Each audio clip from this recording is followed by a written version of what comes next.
Hello everyone. In today's video, we'll be showing you 10 simple yet effective tips that will allow you to prolong the life of your in-ear monitors, enjoy them for longer, and actually save you money in the long run. With that said, let's start with tip number 1. Tip number 1 is always store your in-ear monitors in their protective case when not in use. This will prevent your IEMs from getting damaged or lost. At the same time, it will prevent any dust or water from entering and damaging the IEMs. So when you're not using your IEMs, store them in their protective case. Tip number 2. Avoid dropping your IEMs or subjecting them to impact against hard surfaces. For example, avoid dropping your IEMs on the floor and avoid knocking them against hard surfaces like your desk.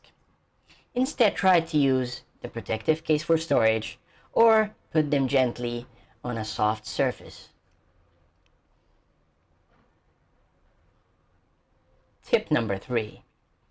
Regularly clean the earpieces. This will help you remove any dust, earwax, or debris that may accumulate. You can do that by using a piece of soft cloth or a microfiber cloth and gently rub the outside of the earpieces. This will remove any dust, any earwax that could accumulate and cause blockages. At the same time, if you're using silicone ear tips, you can get some warm soapy water and submerge them in the water for a few seconds. This will help remove any earwax on the ear tips and prevent any dust from sticking in. If you're using hybrid ear tips or foam ear tips like the Z render tips, please make sure that you regularly change them. Foam can accumulate wax and dust, and it has a lifetime after which it will not become responsive anymore. So, to make sure that you're getting the best sound quality, if you're using foam or hybrid ear tips, make sure that you regularly change them. Step number 4. Periodically clean the IEM nozzles using the appropriate tools.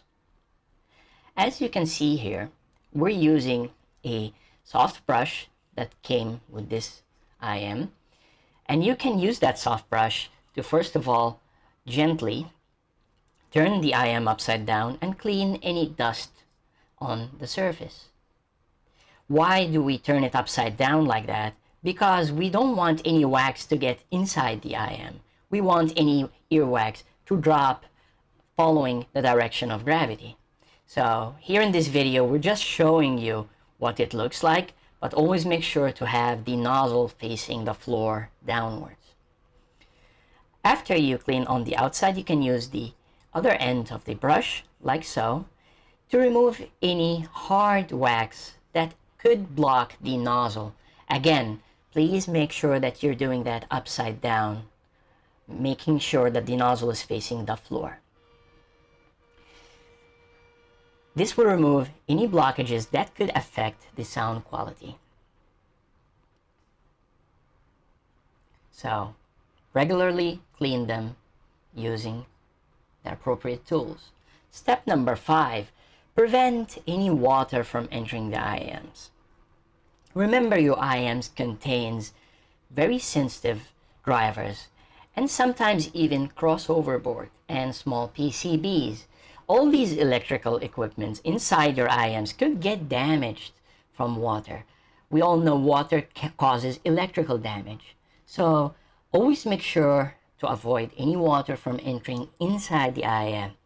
For example, when you store them in the protective case, this helps you prevent water from getting inside. Step number 6. Use silica gel for moisture control. And what we mean by that, for example, is if you train using your IEMs, or if the weather is hot and you notice that you are sweating, first of all, try to clean and dry your IEMs using a soft cloth, and then use a silica gel like the one shown in this video, and put it simply inside the protective case and close it. This will remove any excess moisture and remove any extra drops of water or sweat that you couldn't dry off. Again, this will help prevent any electrical damage from happening to your IEM, and it will help prolong their lifetime. So a piece of silica gel you can put inside the case if you're training or if you're sweating and you want to make sure that your IEMs stay in top-notch condition. Tip number 7, exercise caution when connecting and disconnecting cables, utilizing the correct tools. And what we mean by that is IEMs come in different pin connectors. For example, this specific IEM, the DUNU Titan S, comes with 2-pin connectors. Other IEMs, for example, could come with MMCX or, for example, QDC. What you want to do is gently grab the earpiece if you want to disconnect it, and with your right hand, grab the earpiece, and on the left hand, for example, gently but firmly pull it in one direction. This will make sure that the pins are not bent or are not damaged. You should always be careful when you're doing that. Another thing you should know, for example, is MMCX, which has a limited lifetime of insertion and reinsertion. You should use the appropriate tools like MMCX tool to do that. Tip number 8, avoid excessive insertion and reinsertion of the cable to maintain long-term durability and longevity. If you look here at the IEM, this is an aftermarket cable, and maybe you want to use an aftermarket cable. You can use that. That's not a problem. But make sure that you don't disconnect and connect your cable to your IEMs, for example, 10 times a day.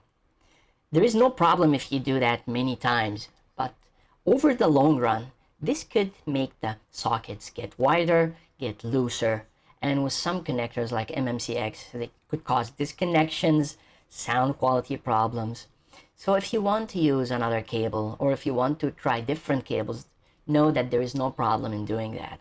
Just avoid doing that over the long term for a long period of time, as the sockets could get weaker and get wider, and it may not connect and fit tightly as it did before.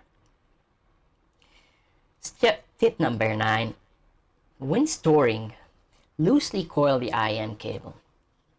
When you're using the IEM cable, make sure that you coil it gently and loosely around your fingers.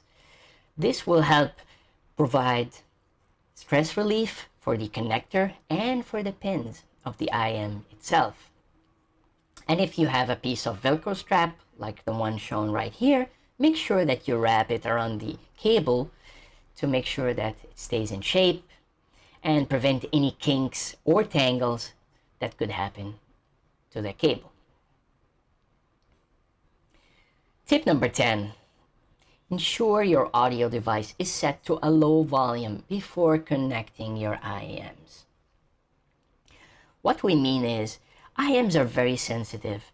You should always turn the volume to the minimum before you connect your IEMs. This will help prevent any sudden loud noises from happening to your IEMs that could not only damage the drivers of your IEMs, but could also damage your hearing. So always make sure your IEM drivers are connected to an amplifier that has minimum volume. This could be also your DAP, this could be your dongle, this could be your phone. Any source device you're using, turn the volume to the minimum before you connect. This will help protect your hearing and protect the IEM itself. We hope you enjoyed this video. Give us a like, give us a thumbs up, and subscribe for more helpful tips on our channel.